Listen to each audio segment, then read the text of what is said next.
Bismillahirrahmanirrahim. Maksiat, maka siapa yang pertama kali bertobat? Itu ayah. Jadi ketika anak maksiat itu jangan marahin anaknya, jangan salahkan anaknya, tapi tobat ayahnya.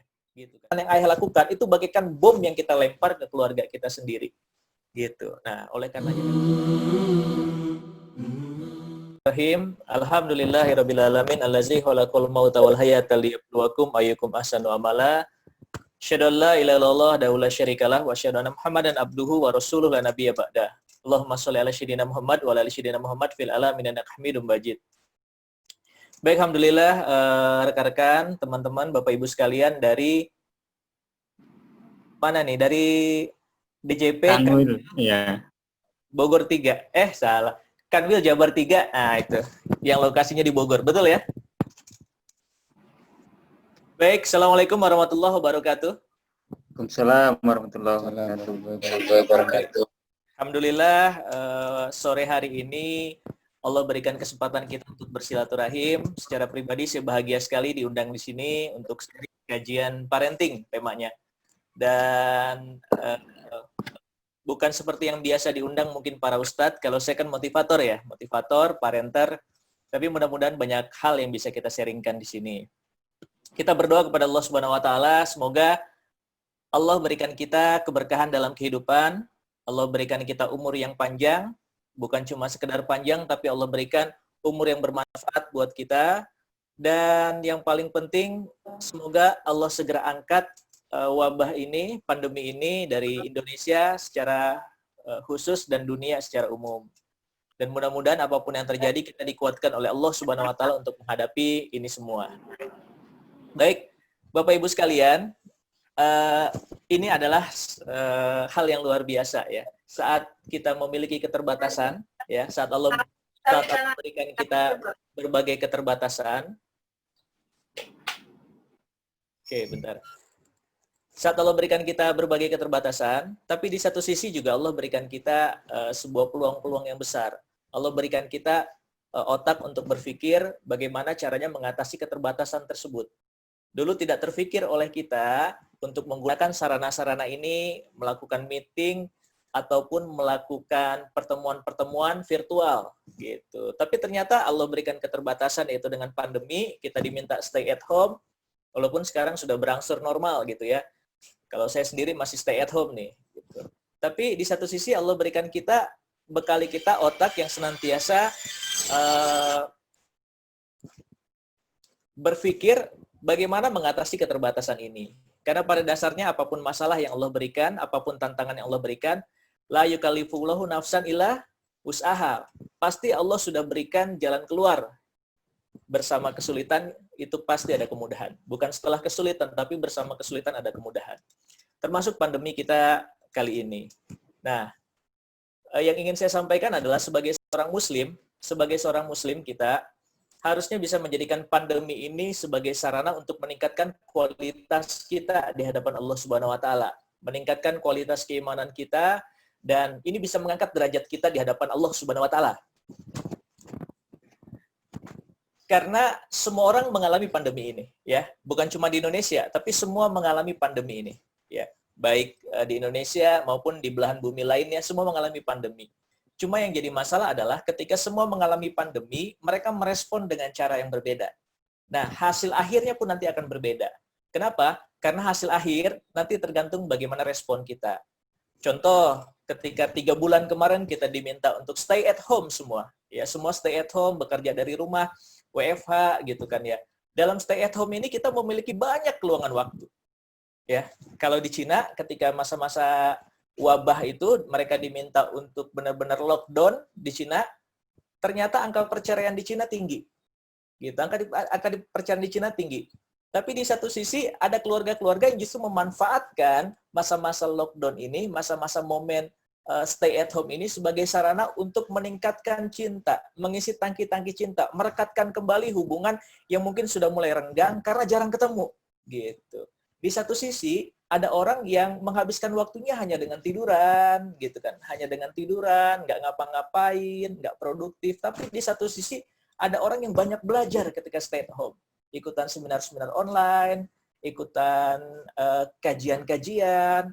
Kalaupun internetan yang dibuka adalah hal-hal yang sifatnya bermanfaat gitu, baca buku gitu. Ada orang yang tidak bisa menghatamkan Al-Quran selama 3 bulan, tapi di satu sisi banyak orang yang bisa menghatamkan Al-Quran. Artinya kejadian boleh sama, ya, masing-masing orang mengalami kejadian yang sama, tapi ternyata hasil akhirnya berbeda. Karena apa? Respon yang berbeda. Karena respon yang berbeda. Nah, untuk keluarga, saya sendiri berharap kita bisa menjadikan ini sebagai seorang muslim ini, masa-masa pandemi ini, masa-masa wabah COVID ini bagian dari pelajaran, ya, bagian dari pelajaran. Untuk anak-anak kita bisa menjadikan ini kurikulum tersendiri. Nah, makanya kemarin ketika berdiskusi itu saya menyampaikan terinspirasi dari Ustadz Aat sebenarnya, bagaimana menjadikan justru COVID ini, wabah ini menjadi salah satu variabel pendidikan, gitu. Variabel pendidikan. Kenapa? Karena ketika wabah ini semua mengalami dampaknya, ya kan? Dampaknya di pekerjaan, di keuangan ada dampaknya, di pendidikan ada dampaknya, di bisnis ada dampaknya, gitu. Metode boleh berganti, ya kan? Tapi esensi pendidikan kan sebenarnya enggak, gitu. Esensi pendidikan sebenarnya enggak.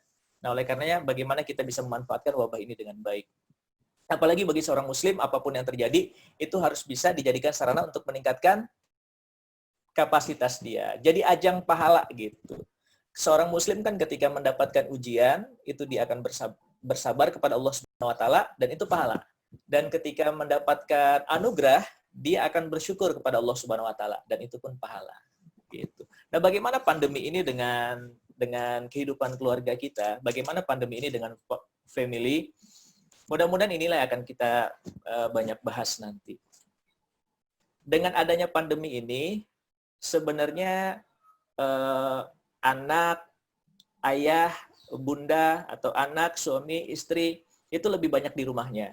Kalaupun pergi ke kantor, saya lihat sekarang polanya masih 2 hari kerja, 2 hari enggak, gitu kan, di shift-shift ya, memasuki new normal ini. Artinya masih punya peluang untuk di rumah. Anak-anak pun sekarang masih belum masuk sekolah. Artinya semua berkumpul di rumah. Nah, bagaimana menjadikan pandemi ini sebagai sarana untuk mengisi tangki-tangki cinta, memperkuat cinta. Kenapa? Karena cinta itu adalah energi. Sehingga nanti ketika benar-benar normal, walaupun wallahu alam kapan ya Allah berikan normal gitu kan ya. Kita sudah mulai beraktivitas lagi, frekuensi pekerjaan sudah mulai banyak, kita punya energi gitu. Kita punya energi. Karena selama ini yang terjadi ini tidak bisa dimanfaatkan untuk mengisi sarana tangki cinta. Ayah contohnya, ayah jarang bertemu dengan anaknya, ayah jarang berbicara dengan anaknya, bahkan hubungan ayah dengan anak tidak dekat karena kesibukan ayah kerja. Ini sarana bagi ayah untuk justru merekatkan hubungan ini. Coba mulai lagi berdialog antara ayah dengan anak, gitu kan, bangun lagi bonding. Kenapa? Karena penting sekali bagi ayah untuk membangun bonding dengan anaknya, gitu. Dengan istri pun seperti itu, ibu dengan anak pun seperti itu. Nah, karena banyak di rumah, seperti kejadian yang saya bilang tadi di Cina, sebenarnya ketika banyak di rumah itu, kita kan melihat bagaimana kelakuan. Kalau sebagai suami, saya ngelihat bagaimana istri saya ngelihat bagaimana saya ngelihat bagaimana anak saya, dan kita seterusnya gitu. Artinya bisa jadi ada hal-hal perilaku yang selama ini tidak kita lihat ya. Biasanya suami itu 8 jam pergi gitu kan ya, ada Sabtu Minggu aja. Nah, ini karena 24 jam itu akhirnya kelihatan tuh hal-hal yang nggak berkenan misalnya kan. Nah, itu akhirnya memunculkan emosi tersendiri. Oleh karenanya memang di masa-masa pandemi ini saya sering mengatakan udah mah dalam kondisi sulit gitu kan ya, di rumah juga kita harus menyaksikan anak-anak di rumah semua rumah berantakan gitu. Ini kalau ibu-ibu nih biasanya rumah berantakan, suami juga nggak ngebantuin apa-apa gitu, atau disuruh nggak peka gitu kalau bahasa perempuan itu. Nah, inilah harusnya menyiapkan ruang kesabaran sebesar-besarnya. Nah, inilah kenapa tangki cinta ini harus diisi, saya bilang. Itu antara satu dengan yang lainnya coba saling mengerti. Terutama mengerti apa? Mengerti dari sisi ini bahasa cinta apa yang bisa saya ungkapkan gitu. Suami juga harus peka memang. Coba sediakan ruang, bukan ruang sih ya, berusaha untuk sedikit lebih peka dengan istri. Contoh ketika istri sudah mulai agak sedikit berteriak gitu. Saya suka bilang di materi saya itu,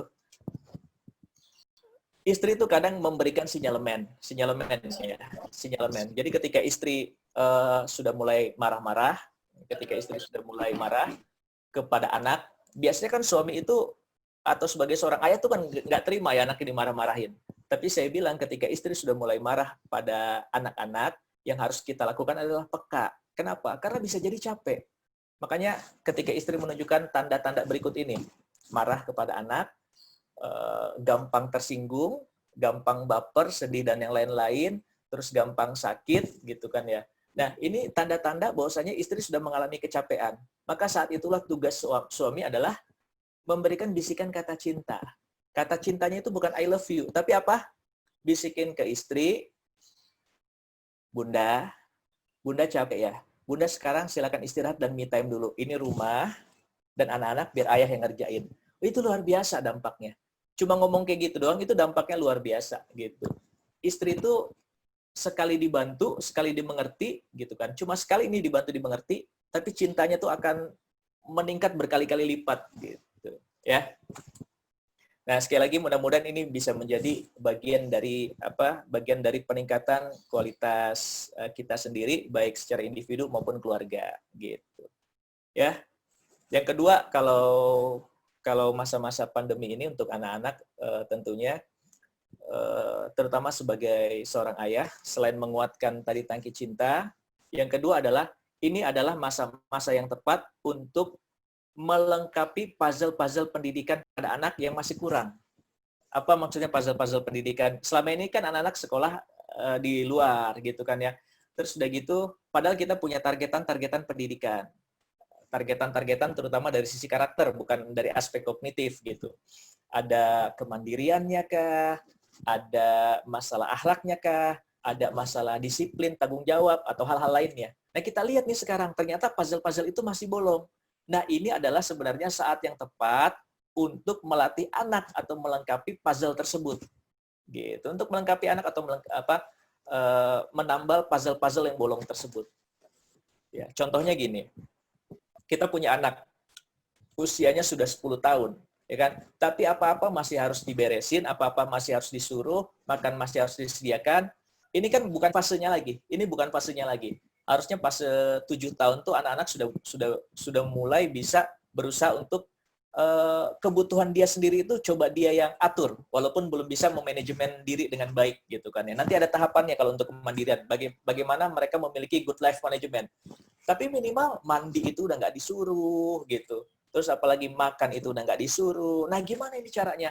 Nah bikin tuh program. Siapa yang bikin program? Ayah yang bikin program. Walaupun nanti akhirnya secara teknis Bunda yang akan menjalankan program tersebut, Bunda yang akan melaksanakan program tersebut. Nah ayah tinggal memantau dan evaluasi gitu.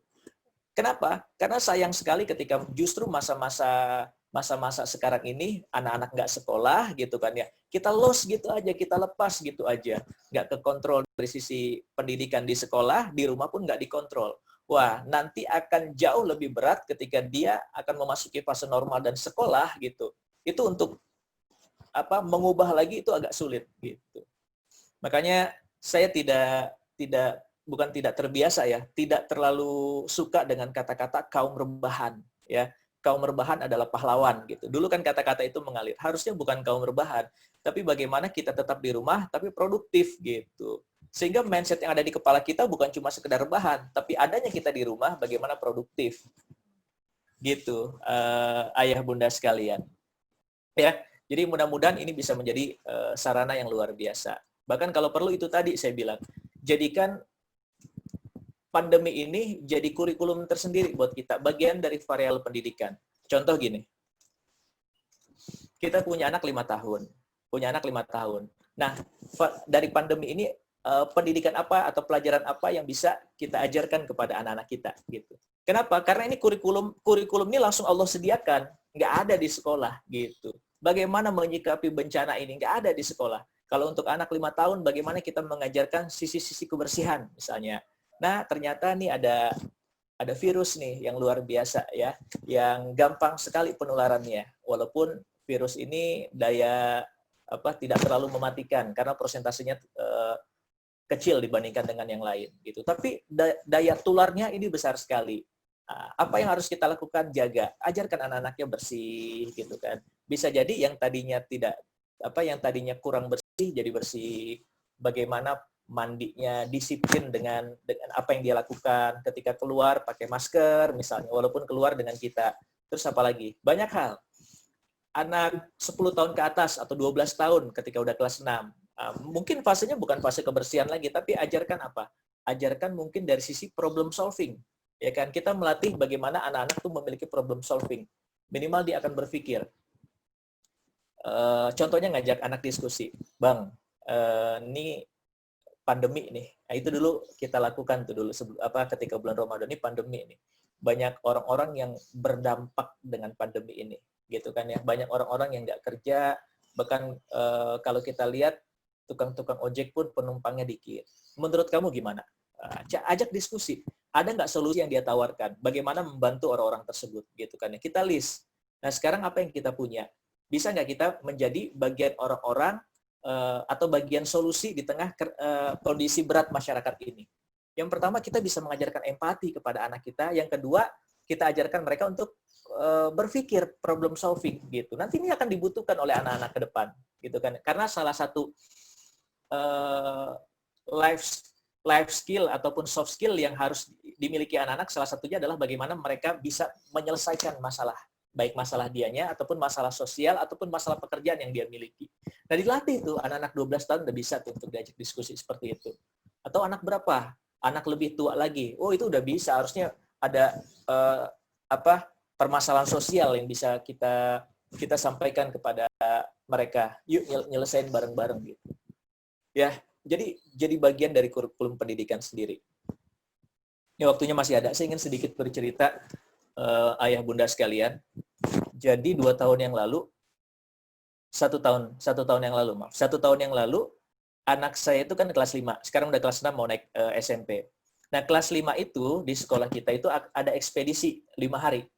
Ekspedisi cukup besar, belajar tentang habitat, lingkungan, dan yang lain-lain. Ya, bahkan tentang flora, fauna. Gitu. Nah, biasanya ekspedisi ini paling asik belajar di TNUK, Taman Nasional Ujung Kulon. Gitu. Nah, di awal kelas 5, berarti sekitar 2 tahun yang lalu ya, 2 tahun kurang yang lalu. Di awal kelas 5, kita sampaikan itu kepada anak-anak. Nih, guru-guru menyampaikan kepada anak-anak agar mereka bisa pergi ke TNUK. Ya. Dimotivasi gitu kan ya, dicangkokkan mimpinya. Ini mimpi kamu nih ke TNUK, dilihatin bagaimana luar biasanya ke TNUK.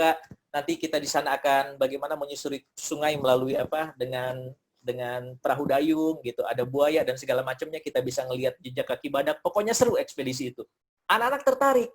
Tapi gimana caranya biar sampai sana? Biasanya kalian membutuhkan biaya 3 juta lebih. Bisa nggak kalian nggak membebani orang tua? Oh, mereka semua semangat. Akhirnya mereka sama-sama bikin proposal, gitu kan? Mereka bikin proposal, mereka nyari dana, jualan pakaian bekas, jualan roti dan segala macamnya. Anak-anak itu berusaha, masing-masing ada yang individu, ada yang kelompok, bahkan ada yang satu kelas.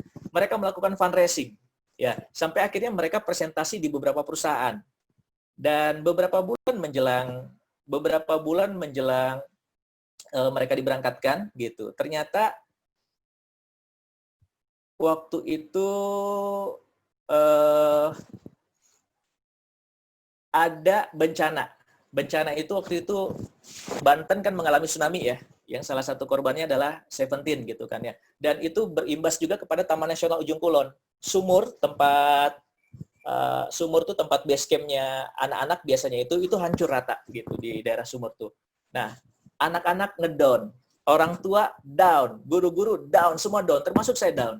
Ini gimana nih, padahal kasihan anak-anak udah semangat. Bahkan dana yang dibutuhkan lebih dari 100 juta itu juga sudah terkumpul gitu kan. Udah 80% terkumpul. Ini gimana nih dengan anak-anak gitu. Akhirnya kita adakan rapat. Nah, di situ baru saya sadari, loh kenapa harus ngedown? Sebenarnya kalau tagline kita kan real life experience ya. Kita belajar dari apapun yang ada di sekitar kita gitu. Nah, sebenarnya ini pelajaran dan kurikulum dari Allah Subhanahu wa taala yang nggak didapatkan oleh kelas-kelas sebelumnya. Maka saat itu saya mengatakan kepada guru-guru dan para orang tua, ini sebenarnya adalah pelajaran yang jauh lebih mahal dibandingkan dengan Taman Nasional Ujung Kulon. Pelajaran apa? Pelajaran bahwasanya ketika kita punya mimpi, ternyata tidak semua impian kita bisa terwujud. Allah punya rencana lain. Tapi di satu sisi, yang harus kita lakukan adalah kita move on. Kita ajarkan anak kita untuk pasrah kepada Allah, kita ajarkan anak-anak kita untuk move on. Yang tadinya guru-guru, udah gimana nih proposalnya gimana? Ya udah deh, proposal kita presentasi lagi, kita tentukan tempat kita berikutnya, kalau nggak di Waikambas, di Bodogol. Tapi pakai proposal, tetap Ujung Kulon. Saya bilang nggak bisa. Biarkan anak-anak move on. Kita bikin proposal lagi kalau mereka mau mencari dana lagi. Kita bikin proposal lagi. Kita sampaikan bahwasanya destinasi kita pindah ke Bodogol. Kita libatkan anak-anak gitu. Dan ini ternyata bagian dari pelajaran yang luar biasa. Nah, gitu maksudnya. Terkadang Allah menyediakan kurikulum kepada kita yang itu bisa menjadi sarana pembelajaran yang justru jauh lebih mengena dibandingkan dengan pembelajaran yang rutin gitu. Yang rutin gitu. Ya, makanya kalau kita menonton Three Idiot gitu, belajar itu bukan memindahkan buku ke kepala, tapi bagaimana kita ngerti dari esensi apa yang kita pelajari. Nah, makanya nanti Bunda di rumah, ini kemarin ke guru-guru saya bilangin ya, saya bilangin ke guru-guru, tolong desain pelajaran, ketika saya memberikan training kepada banyak guru, tolong desain pelajaran yang bukan cuma sekedar anak-anak tuh harus nyontreng-nyontreng. Gimana sekarang sholatnya? Contreng. Ngebantu orang tua nggak? Contreng, gitu kan. Akhirnya anak kita sama seperti apa ya, industri manufaktur, mesin-mesin atau robot-robot yang hanya memenuhi target tanpa sebuah ruh yang jelas gitu. Tanpa sebuah ruh yang jelas. Makanya anak-anak itu harus ngerti kenapa sih saya harus bantuin orang tua gitu. Jadi pendidikan itu bukan menciptakan anak-anak untuk tahu tapi sadar. Bukan cuma sekedar pengetahuan tapi sadar. Bukan cuma menyentuh sisi-sisi pikiran tapi juga menyentuh sisi-sisi hati gitu.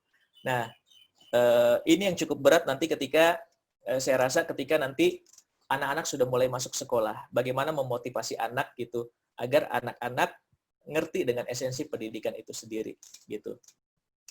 Baik, di 9 menit berikutnya masih ada waktu 9 menit karena memang batasnya banyak hal yang ingin saya sampaikan. Tapi karena memang cuma tinggal 9 menit lagi, kebetulan juga di sini para ayah hadir gitu. Ini yang ingin saya sampaikan ayah. Maka jadikan masa-masa kita di rumah ini, kalau dulu kita punya alasan kenapa kita tidak terlalu fokus dengan anak dan seterusnya, karena memang kita lebih banyak sibuk kerja. Mungkin di antara kita bukan cuma sibuk kerja di kantor, tapi memang ada penugasan-penugasan keluar kota, ada perjalanan dinas yang memang harus kita lakukan. Nah, hari ini kan itu semua sudah terminimalisir ya, Bahkan di beberapa kementerian, ASN itu masuknya agak lebih siang dan pulangnya agak lebih siang juga gitu. Di beberapa kementerian, saya nggak tahu kalau di DJP ini, di beberapa kementerian karena seperti itu. Nah, ini kan sebenarnya bisa menjadi sarana yang luar biasa. Kenapa saya bilang sarana luar biasa bagi ayah? Karena hari ini kita merasakan bahwasanya para ayah sekalian, Indonesia ini saat ini bisa dibilang negara yang fatherless country. Ayah nggak turun ke pendidikan anak hanya gara-gara punya persepsi sibuk dalam dunia pekerjaan. Padahal nggak seperti itu.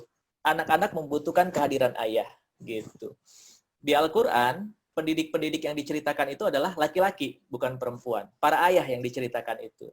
Ada ayahanda Luqman, ada Nabi Ibrahim alaihissalam, Zakaria, Yakub, Ali Imron gitu. Itu semua ayah.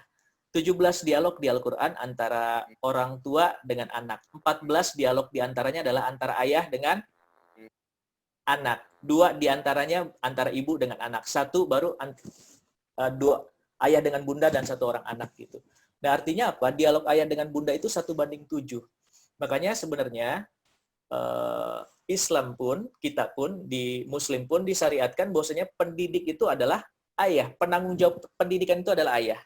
Memang selama ini kita sering mendengar bahwasanya ibu adalah madrasah buat anak-anaknya. Betul ya? Ibu adalah madrasah buat anak-anaknya. Tapi madrasah tanpa kepala sekolah berantakan. Nah, oleh karenanya peran ayah inilah sebagai kepala sekolah agar pendidikan ini punya visi, agar pendidikan ini punya arah yang jelas. Ibu pelaksana teknis memang dari sisi pendidikan, tapi ayah penanggung jawab utama pendidikan. Ulama-ulama juga mengatakan, salah satunya Ibnu Taimiyah, ketika anakmu berbuat maksiat, maka siapa yang pertama kali bertobat? Itu ayah. Jadi ketika anak maksiat itu jangan marahin anaknya, jangan salahkan anaknya, tapi tobat ayahnya, gitu kan? Kenapa? Karena ayah penanggung jawab pendidikan anak. Bahkan saya juga sering mengatakan gitu dari referensi yang saya miliki, jangan-jangan ketika anak maksiat itu ada vibrasi kemaksiatan yang kita lakukan, gitu. Karena apa? Ayah namanya juga pemimpin di rumah. Namanya pemimpin itu daya rusaknya cukup tinggi. Ya, kalau dia memperbaiki itu keren banget, tapi kalau dia merusak juga keren banget. Kemaksiatan yang ayah lakukan itu bagaikan bom yang kita lempar ke keluarga kita sendiri. Gitu. Nah, oleh karenanya memang ayah simpul utama, peran utama dalam pendidikan di rumah. Gitu para ayah. Ya, kalau kita kaji lagi, banyak studi-studi yang menyampaikan bahwasanya banyak anak-anak yang akan mengalami masalah psikologis dan mental ketika usia remajanya, terutama ketika tidak didampingi ayah. Di Tudes Psikologi benar-benar mencatat 85% penjara remaja itu dihuni oleh anak-anak yang tidak dekat dengan ayahnya. KPAI Depok 3 tahun yang lalu saya tanyakan juga, pelaku-pelaku kenakalan remaja itu dilakukan oleh anak-anak yang tidak dekat dengan ayahnya, sekitar 90%.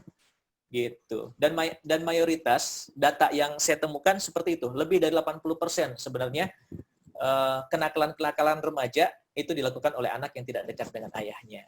Gitu. Kenapa seperti itu? Karena itu tadi, ayah dengan bunda itu kan seimbang ya. Ada laki-laki, ada perempuan. Nah, dari ayah bunda ini anak-anak akan mendapatkan keseimbangan. Keseimbangan antara apa? Antara hal yang sifatnya rasional dan hal yang sifatnya emosional.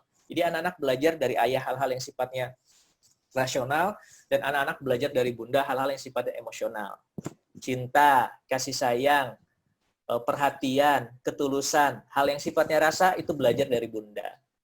Keberanian, visi besar, bagaimana menyelesaikan masalah, kuat, mandiri, itu belajarnya nanti dari ayah.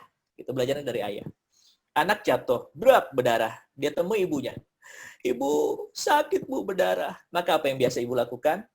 Ibu peluk anaknya, ibu cium anaknya, sini ya Allah, nah, bunda obatin ya, bunda obatin. Tapi ketika anaknya jatuh, berdarah, dia temui ayahnya. Maka apa yang ayah katakan? Udah gede, kuat kamu mah, hebat, keren, anak ayah jagoan. Gitu. Beda kan sentuhannya. Yang satu sentuhan sisi-sisi rasa, perhatian, cinta, dan yang lain-lain. Yang satu sisi-sisi, yaitu keyakinan, kepercayaan diri, dan yang lain-lain. Gitu. Nah, oleh karenanya, para ayah manfaatkan waktu ini. Manfaatkan waktu ini untuk kembali turun ke rumah. Bangun komunikasi yang nyaman dengan anak, bangun komunikasi yang nyaman dengan keluarga. Kenapa? Karena ayah yang bertanggung jawab untuk meluruskan keluarga ini. Gitu. Kalau ayah nggak punya komunikasi yang nyaman, bagaimana ayah ingin meluruskan? Ya bunayya, la tusyrik billah, inna syirka la zulmun azim. Itu Luqman, bagaimana Luqman memberikan pelajaran kepada anaknya. Ya. Baik, wallahu a'lam bishawab gitu. Mungkin cukup sementara ini yang bisa saya sampaikan.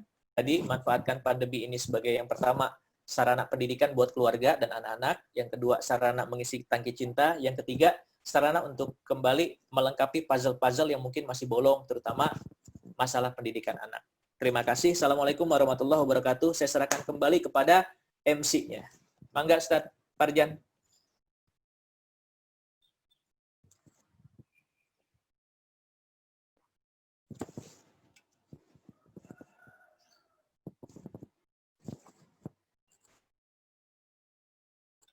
Pak Farjan, suaranya nggak kedengeran ya? Suaranya nggak kedengeran, Pak Farjan? Apa saya yang nggak kedengeran ya? Ya, nggak kedengaran suaranya.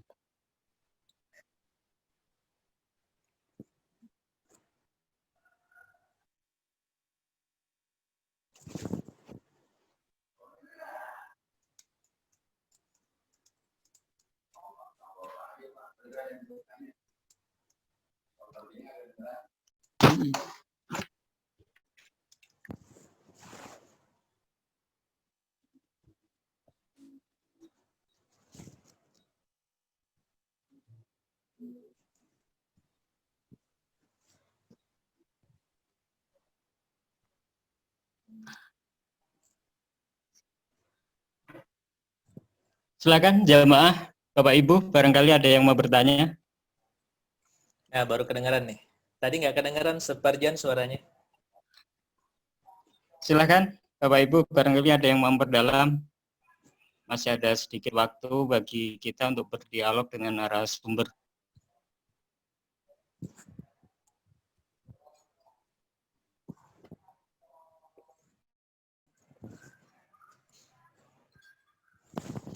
Kayaknya udah jelas. Udah jelas ya? Atau terlalu cepat dari menjelaskannya saya? Mudah-mudahan bisa ditangkap dari sedikit materi yang saya sampaikan ya. Diresapin dulu, kayaknya masih pada bingung kalau mau nanya. Oh gitu. Siap, siap, siap.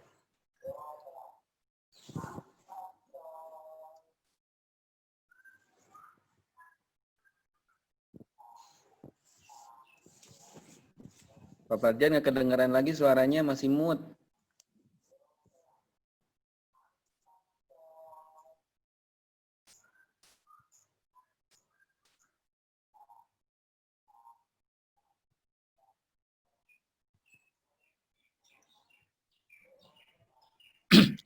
Baik, kalau belum ada pertanyaan bisa disimpan, nanti bisa disampaikan melalui saya.